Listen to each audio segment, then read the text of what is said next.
Buenas tardes, mi nombre es María del Mar Sánchez Fernández, soy alumna del Máster de Dificultad de Aprendizaje y Trastornos del Lenguaje de la Universidad Oberta de Cataluña y a continuación voy a proceder a presentarles mi trabajo de fin de máster titulado Efectos del entrenamiento combinado en mindfulness, autoinstrucciones y ejercicio aeróbico sobre la atención y las funciones ejecutivas de un alumno de educación primaria con TDAH. El profesor colaborador de este trabajo fin de máster ha sido Javier Martínez Torres.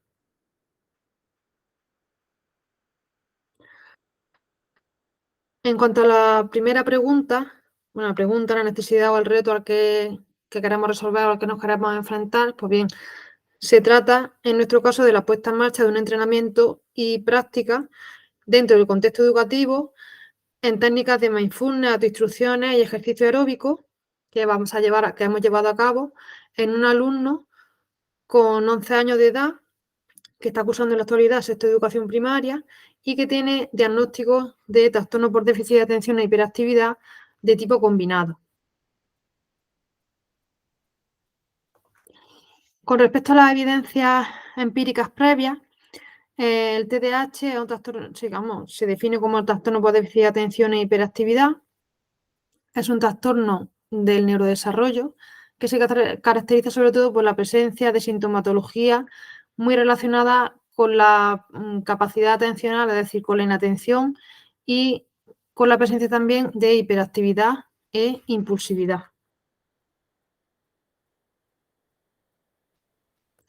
Con respecto a las alteraciones y los riesgos asociados, pues bien, el trastorno presenta una elevada prevalencia global en niños y adolescentes, que lo sitúa entre el 2 y el 7%, de acuerdo con unos estudios previos de prevalencia realizados por Sayal y colaboradores. Y además, en cuanto a los niños y niñas, afecta al 7,6% de los menores entre 3 y 12 años, según un estudio de Sayal y colaboradores. Existe una amplia evidencia científica en cuanto a las dificultades, a las alteraciones que se dan en este trastorno, el trastorno por déficit de atención e hiperactividad, con respecto al funcionamiento ejecutivo. Y existen una importante o una destacada relación entre el funcionamiento ejecutivo y el rendimiento escolar en alumnado que presenta TDAH, presentando este tipo de alumnos mayores dificultades en cuanto a su capacidad de aprendizaje que las dificultades que se observan en otro tipo de trastornos del aprendizaje, como puede ser, por ejemplo, la dislexia o la disgrafía. Además, las principales intervenciones en cuanto al abordaje terapéutico del trastorno, la mayoría de los casos, incluyen tratamiento farmacológico, en el que, gracias al cual se obtienen buenos resultados, pero que son insuficientes para hacer frente a una patología, a un trastorno tan complicado y que tanto malestar genera y tanto gasto económico como el TDAH, el trastorno del que estamos hablando en este momento. En cuanto a las intervenciones no farmacológicas, pues se han observado efectos positivos en estudios, en intervenciones llevadas a cabo en menores con trastornos por déficit de atención e hiperactividad, en cuanto a la en cuanto al uso de neurofeedback, la terapia cognitivo-conductual, entrenamiento cognitivo y ejercicio físico, de acuerdo con Lambert y colaboradores. Con respecto a las intervenciones de tipo psicológico, las más frecuentes se basan en la terapia cognitivo-conductual, gracias a la cual se han observado mejoras en estudios previos en cuanto a la inhibición conductual, flexibilidad cognitiva y la memoria de trabajo, que como todos sabemos son funciones ejecutivas, subdominios de las funciones ejecutivas que están alterados en esta población, en los pacientes, en los menores que presentan tanto trastorno por déficit de atención e hiperactividad. En cuanto a las intervenciones que se suelen desarrollar o que más se han investigado, realizadas en el contexto educativo, basadas en tratamientos no farmacológicos, se ha observado que este tipo de intervenciones relacionadas con la terapia cognitivo-conductual, a través del uso, por ejemplo, de autoinstrucciones y demás, producen reducción de comportamientos disruptivos en el alumnado que presenta TDAH, así como en la sintomatología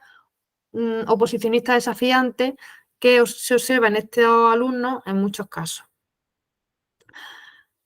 Además, el entrenamiento cognitivo de las funciones ejecutivas mejora especialmente la memoria de trabajo, tanto en la población general como en menores que presentan TDAH. Respecto a los efectos del ejercicio físico en el trastorno por déficit de atención e hiperactividad, pues bien, está ampliamente demostrado los beneficios que tiene la práctica de ejercicio físico, tanto de forma puntual o aguda, como de forma crónica en la sintomatología del TDAH. Se mejoran sobre todo procesos atencionales, los dominios ejecutivos que más frecuentemente se ven mejorados son aquellos relacionados con el control inhibitorio, bueno, con la función ejecutiva y más concretamente con el control inhibitorio y con la flexibilidad cognitiva. Y además se han observado que existen diferencias en cuanto a cuáles son las áreas, los dominios ejecutivos y cognitivos que mejoran de acuerdo con el tipo de actividad física que se realice. Así pues, se ha observado que, por ejemplo, la realización de actividades físicas que implican habilidades cerradas, como por ejemplo ejercicios aeróbicos del tipo carrera, por ejemplo, skipping, jumping jack y demás, pues bueno, son ejercicios de tipo aeróbico cerrados, que están estructurados y en los que no existe un cambio, digamos, de actividad inesperado a lo largo del desarrollo de la misma. Estos ejercicios mejoran la sintomatología relacionada con la hiperactividad, impulsividad, la capacidad atencional y la memoria de trabajo. Mientras que aquellas actividades físicas relacionadas que implican habilidades físicas abiertas, actividades abiertas que se realizan en un entorno cambiante, por ejemplo, juegos en los que el alumno tiene que cambiar cuando escucha una señal entre una estrategia y otra o cambiar entre una actividad y otra. Pues bien, este tipo de actividad física se ha observado que está relacionada con la mejora de procesos de flexibilidad cognitiva y también de control inhibitorio, en cuanto a las diferencias que se observan entre uno y otro tipo de actividad. Y también se han observado, igual que en otros trastornos, mejoras en la calidad del sueño tras este tipo de intervenciones. En cuanto al mindfulness y el TDAH, pues bien, está ampliamente demostrado los beneficios que presenta las intervenciones realizadas en las que se incluyen técnicas y estrategias de mindfulness, que es la capacidad de prestar atención al momento presente con una actitud no evaluativa, de acuerdo con Morón y colaboradores. Como ya hemos dicho, presenta amplios beneficios, tanto en niños como en adolescentes con TDAH, igual que en una amplia variedad de trastornos psicológicos. Y sobre todo, provoca mejoras en la capacidad atencional y en la sintomatología de hiperactividad e impulsividad, reduciendo por ello la presencia de síntomas relacionados con el trastorno tanto a corto como a largo plazo. Además, el mindfulness mejora el funcionamiento ejecutivo y supone también ayudas en la reducción de la sintomatología relativa con la capacidad atencional y con la hiperactividad. Esto se ha observado tanto en adultos como en niños con TDAH, en niños y niñas. Además, por último, se observan también en estudios previos realizados una reducción del estrés en los progenitores de menores que presentan TDAH, así como mejoras también en su estilo educativo, las cuales redundarían a su vez en una mejora en la capacidad atencional del menor, en el funcionamiento ejecutivo, así como también suponen mejoras a los problemas de aprendizaje y a las relaciones sociales de estos menores. Pues bien, teniendo en cuenta toda esta evidencia científica previa, los objetivos de la acción e intervención que vamos a llevar a cabo son, en primer lugar, analizar el rendimiento neuropsicológico de un alumno con TDAH en cuanto a la atención a la función ejecutiva, así como la sintomatología conductual que presenta, implementar un programa de intervención en el contexto educativo basado en autoinstrucciones, ejercicio aeróbico y mindfulness, y evaluar, después de la intervención, los efectos que el entrenamiento haya podido tener o pueda haber tenido en el alumno. Con respecto a la implementación de la acción de intervención, pues bueno, en primer lugar, decir que el alumno objeto de la intervención, como ya hemos comentado anteriormente, es un niño que tiene 11 años de edad. Actualmente está diagnosticado desde enero de 2018 de trastorno por déficit de atención e hiperactividad de tipo combinado. En el sistema educativo está registrado como un alumno con necesidades educativas especiales que recibe atención de la maestra especialista en pedagogía terapéutica y en audición y lenguaje para trabajar aspectos como la atención sostenida, la concentración, el control de impulsos, procesos metacognitivos de planificación, ejecución y autorregulación, habilidades sociales y desarrollo del lenguaje. El alumno además presenta una elevada impulsividad e hiperactividad. Con respecto al núcleo familiar, él está formado por el padre, la madre, el alumno y un hermano menor que él, que tiene 8 años de edad. El nivel socioeconómico de la familia es medio y presentan una alta implicación en el proceso educativo de su hijo y se muestran muy colaboradores además con el centro educativo, asistiendo siempre que se les requiere y colaborando en todo lo necesario. La recogida de datos y la implementación del programa han sido realizadas por la orientadora del centro educativo.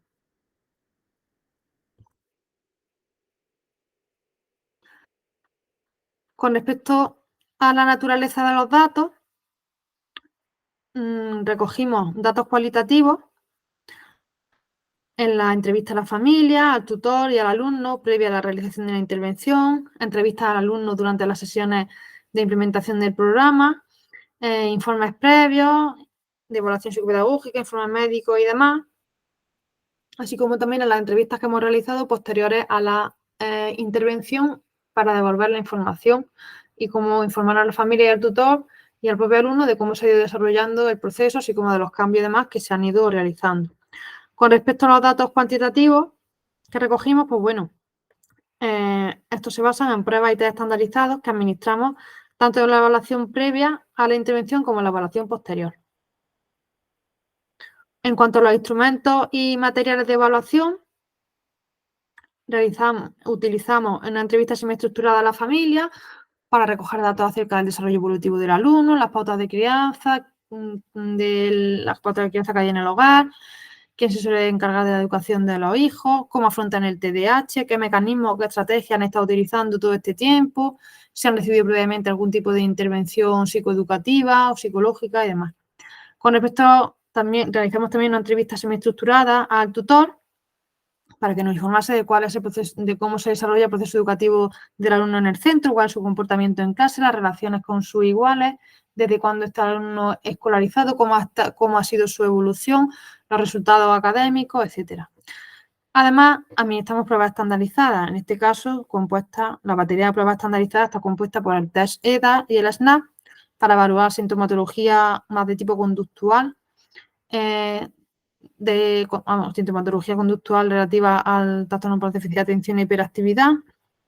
Además, utilizamos el test de dos de atención y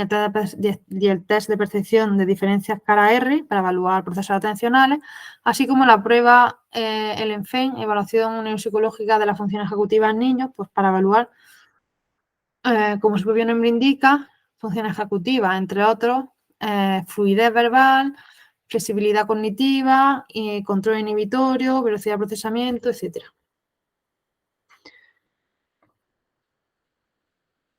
Con respecto a los materiales que utilizamos para la intervención, nos basamos en el libro Tranquilos y atentos como una rana de Elina Snell. Concretamente utilizamos, además de utilizar el libro para la explicación del ejercicio al alumno, utilizamos también 2 vídeos. Uno de ellos, los 2 vídeos disponibles en YouTube, uno de ellos se titula El botón de pausa, Tranquilo y atento como una rana, en el que el alumno hace como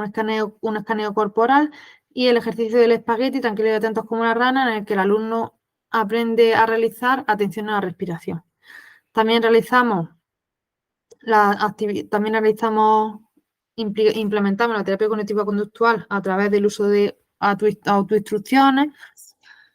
que se le dieron al alumno escritas en una tarjeta y también, para que la tuviera presente durante todo el día, en una tarjeta plastificada, y también en entrenamiento físico que consistían en 2 minutos de carrera, 2 minutos de elevación de rodillas, para cuya explicación utilizamos el vídeo de Iniciasport del año 2013, y 2 minutos de Jumping Jacks, para el que utilizamos el vídeo de Best Cycling 2019. En primer lugar, en cuanto al procedimiento, se lleva a cabo la entrevista familiar con el tutor y con el menor. Se recogieron información relevante, se controlaron variables extrañas y demás, variables sociodemográficas, principalmente de personalidad, que pudieran estar influyendo en las pruebas, sobre todo de tipo neuropsicológico, así como también recogimos, como ya hemos comentado previamente, pues pautas de crianza, estado socioemocional habitual, tanto del alumno como de la familia, habitual e inmediato, análisis de informes previos, tanto de salud como educativos, etcétera. Posteriormente llevamos a cabo la evaluación previa a la intervención con pruebas y test estandarizados, con las pruebas y test estandarizadas comentadas anteriormente, y posteriormente llevamos a cabo la intervención con la práctica diaria durante el horario escolar y la puesta en marcha de estrategias de autoinstrucciones, mindfulness y entrenamiento aeróbico. Los datos fueron recogidos, los datos de la evaluación previa a la intervención, entre el 27 y el 29 de noviembre. Entre el 18 y el 21 de diciembre se realizó la evaluación post-intervención y las entrevistas de devolución de la información, tanto a la familia como al tutor y al propio alumno. Y la intervención, propiamente dicha, la práctica la enseñanza y práctica de las estrategias de mindfulness, ejercicio aeróbico y autoinstrucciones se llevaron a cabo entre el 30 de noviembre y el 17 de diciembre. Diariamente, el alumno asistía diariamente con la orientadora y todos los días realizaban la explicación de la técnica y la realización de las mismas, prestando especial atención. Las autoinstrucciones, el alumno las tenía en una tarjeta y siempre las llevaba consigo, tanto en el centro educativo como fuera de él, y los ejercicios de mindfulness y el entrenamiento aeróbico lo realizaba siempre allí con la orientadora en el rato que salía, en el periodo de tiempo que diariamente salía con ella. Entonces, en primer lugar, se realizaban el ejercicio aeróbico y después se realizaba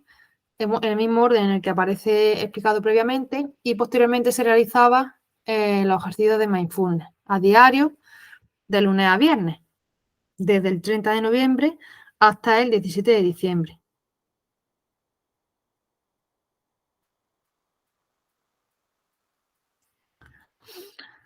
Con respecto a los resultados de la intervención, se corrigieron las pruebas y las pruebas IT administrados, y se convirtieron las puntuaciones directas en puntuaciones centiles, escalares o indicatipos. Para observar si había diferencias entre la evaluación previa y la evaluación posterior a la intervención, lo que hicimos fue observar si había diferencias significativas en las puntuaciones con respecto a su grupo normativo, y si estas diferencias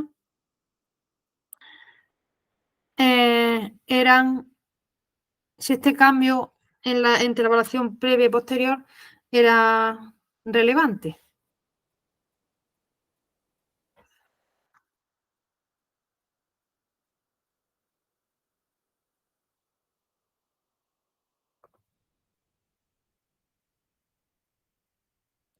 Pues bien, en general, observamos tras la intervención mejoras en procesos atencionales, de funcionamiento ejecutivo y conductuales.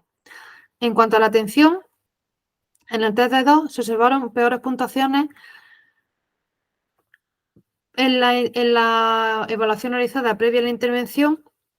en cuanto al número total de aciertos, el número de errores de omisión que el sujeto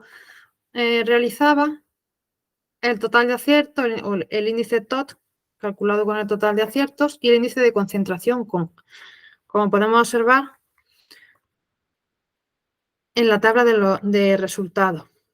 Podemos ver, pues efectivamente, si nos vamos a las puntuaciones centiles, podemos observar que mientras que en la primera evaluación, en el número total de aciertos tuvo una puntuación centile de 35, por debajo de la media, y en el índice TOT una puntuación centil de 65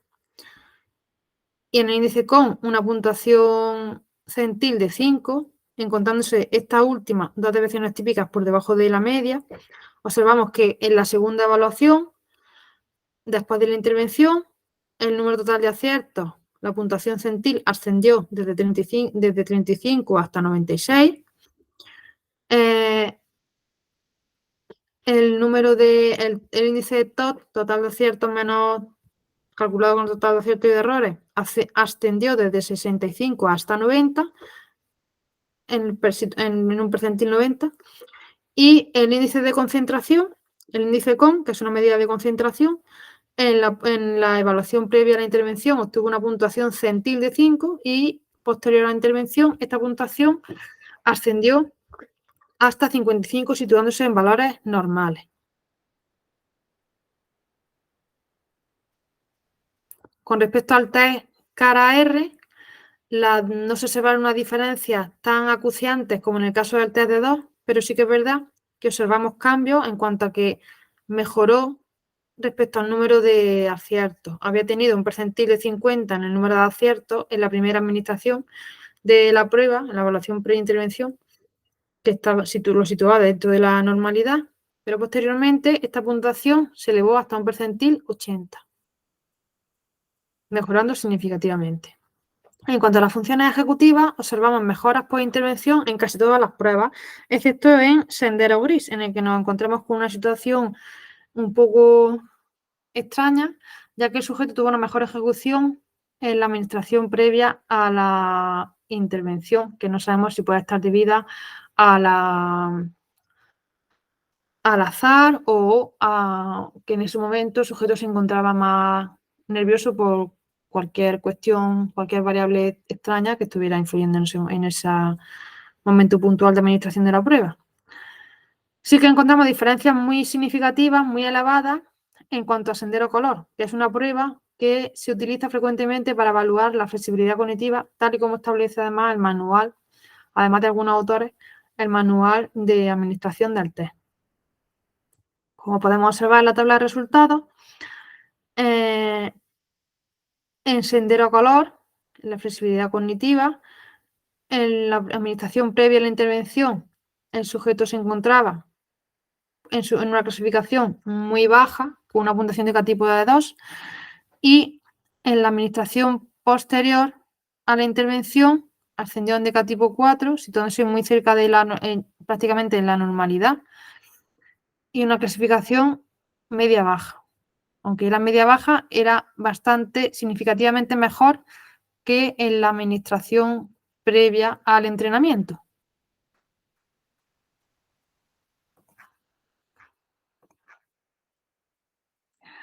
Y con respecto a la evaluación conductual, observamos mejoras relevantes por intervención, sobre todo en cuanto a la información aportada por el tutor, en el déficit atencional, en el test EDA, y luego en la prueba SNAP-4, observamos también, por la información aportada por el tutor, diferencias por intervención en cuanto a hiperactividad.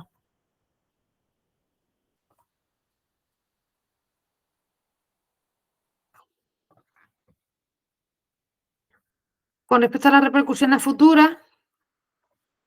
pues bueno, en primer lugar, destacar la importancia que tiene la puesta en marcha en el sistema educativo